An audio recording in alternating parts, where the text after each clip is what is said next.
নামাজ, রোজা, দান। দেখেন, নামাজ, রোজা, দানের চেয়েও বড় কোনো শ্রেষ্ঠ ইবাদতের কথা আমি কি তোমাদের বলবো না? সাহাবারা তো অবাক, বলে কি নামাজের চেয়ে বড় ইবাদত, রোজার চেয়ে বড়, দান করার চেয়ে বড় ইবাদত? সাহাবীরা বললেন, বালা ইয়া রাসূলুল্লাহ, নবী বলেন। বিশ্বনবী বললেন, নামাজের চেয়েও বড়, রোজার চেয়েও বড়, যাকাতের চেয়েও বড়, সাদাকার চেয়েও বড় একটা ইবাদত আছে, আমি কি তোমাদের বলবো না? সাহাবারা বললেন, ইয়া রাসূলুল্লাহ, বালা, অবশ্যই বলবেন, সেটা কি? বিশ্বনবী বললেন, ইসলাহু যাতিল বাইন।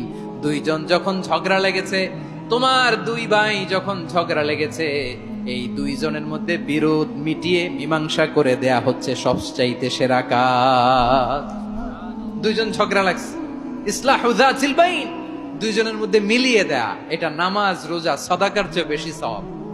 সুবহানাল্লাহ, এত আস্তে।